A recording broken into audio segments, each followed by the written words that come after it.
I had no idea the British press was so bigoted. This one's wife, legend of aviation. She's taught him well. Hello, I'm H.G. Tudor. Victoria Ward writes in the Telegraph, backlash after Prince Harry handed Living Legend Award. The Duke of Sussex has been engulfed in a row after the decision to recognise him as a living legend of aviation was branded daft. Both Prince Harry, 39, who completed 2 tours of Afghanistan as an Apache helicopter pilot, and the Duchess of Sussex, 42, will attend next week's ceremony in Beverly Hills, California, their first public engagement of the year. Ooh, whoopie-fucking-do. Something to look forward to see what behaviours are engaged in on that occasion. Now, this is an award which has been given to him. But notice, of course, that she's going to turn up as well. That she needs to ensure that she's seen because, hey, it's in Beverly Hills, which apparently is where her kind of people are. And, at least at this point in time, it's suggested that she's going to attend because her narcissism dictates it's an ideal opportunity for her to control lots of people and draw fuel from them, and to manage her facade by stepping out as a celebrity again, even though the award is nothing at all to do with her. Its connection to Prince Harry is entirely spurious as well, but at least he has actually flown something. The Duke will join the likes of astronauts Buzz Aldrin and James Lovell in being honoured by the body when he is inducted next week. To consider that Prince Harry is joining the likes of Buzz Aldrin and James Lovell really is offensive. Other prominent inductees who have made significant contributions to the aerospace industry include billionaires Jeff Bezos, Elon Musk, and Sir Richard Branson. Interestingly, all 3 of whom are of my brethren, but leaving that to one side, you can at least recognise the contributions that they have made with regard to the aerospace industry, with the various projects that they've been involved in. Defence chiefs lashed out at the decision to recognise the Duke ahead of other contenders, such as Tim Peake, the first British astronaut to walk in space. Admiral Lord West, former head of the Royal Navy, said, "He is not a living legend of aviation. To suggest he is pathetic. It makes the whole thing seem a bit of a nonsense if they're willing to pick someone like Prince Harry. He is not a living legend. There are lots of people who deserve to be called this, but not Prince Harry."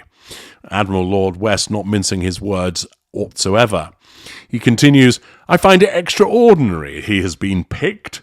He didn't carry off any great exciting feat of amazing flying skill while flying for the army." The former First Sea Lord told Mail Online, "They're just trying to get publicity. They know it will cause a stir. I find the whole thing really rather pathetic." Celebrity inductees include Harrison Ford, Morgan Freeman, and Tom Cruise. Retired British Army Colonel Richard Kemp said the awards were about celebrities massaging each other's egos. He told The Sun, "I can think of many people who did pretty extraordinary things while serving in the British and American armed forces who would be much more deserving of an award like this." And indeed, if you're going to lower the bar to the extent of including Prince Harry in this, then that would mean there'd be a flood of individuals who had done things which are far more deserving of the title of living legend of aviation. Colonel Kemp continues by stating it's obviously because of who he is, not what he did. An Apache is crewed by 2 people, a pilot and a gunner. Harry was a gunner. He was number 2 in the aircraft. Robert Jobson, the royal commentator, said, "I think the idea that Prince Harry is getting an award for being a living legend of aviation seems a bit daft." The award ceremony next Friday will be hosted by John Travolta, the actor who is said to have been befriended by the Sussexes last summer. It wouldn't surprise me, of course, as part of that befriending relates to the Diana duplication by this one's wife. You may recall that many years ago, Diana, Princess of Wales, got down and threw some shapes with John Travolta, he being well known for his dance moves rising out of Saturday Night Fever.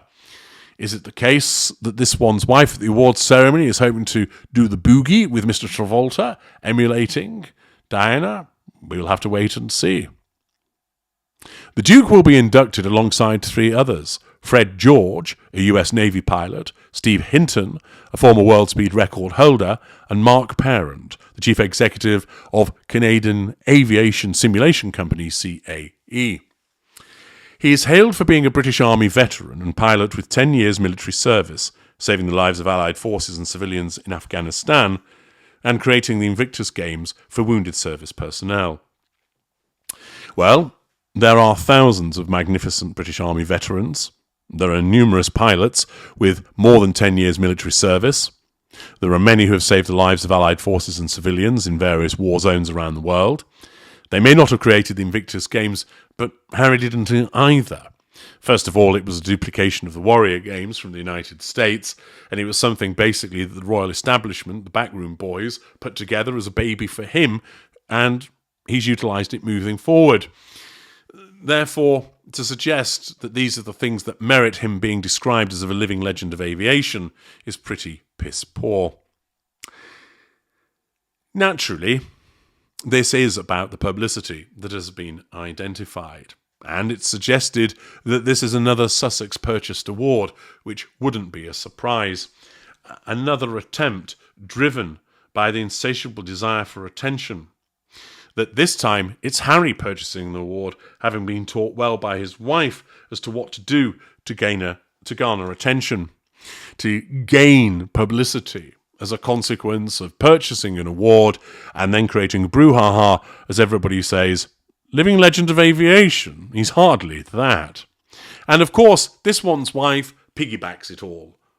She's got nothing to do with aviation, but naturally she will utilise the occasion as an opportunity to character trait acquire from Harry that his achievement of purchasing the award of living legend of aviation becomes her achievement also, and thus she makes it all about her. Yet again, an attempt by the Sussexes to make themselves look good wholly fails, because the pair of them, him because he's stupid, her because of the narrow tunnel vision of her narcissism, fail to recognise that people see through them and recognise that everything that they do is about publicity for themselves and not about the actual thing itself. You've heard from various commentators as to how they think it's ridiculous and pathetic. Let's have a quick dive below the line. Dan Druff says, "I'll chip in for a one-way ticket on the space shuttle." David Evans, "I hope the award comes with instructions as to where to insert the batteries so it can light up at night and play a tune." Naturally, there are scathing comments from the off about the purchase of this award. Stefan Zinzen, the latest woke op-ed, their latest media plan.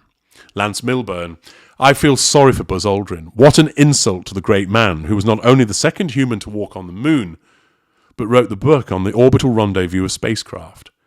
To be regarded as the equivalent of a man who wouldn't have received a commission in Fred Camo's army, never mind the British army if his grandmother hadn't been the sovereign. To what limits will the American sycophants stretch themselves in offering Harry Mountbatten Windsor prizes?" Tracy Neville, "The organisers are aware that Harry wasn't a helicopter pilot, aren't they? He flew in a helicopter.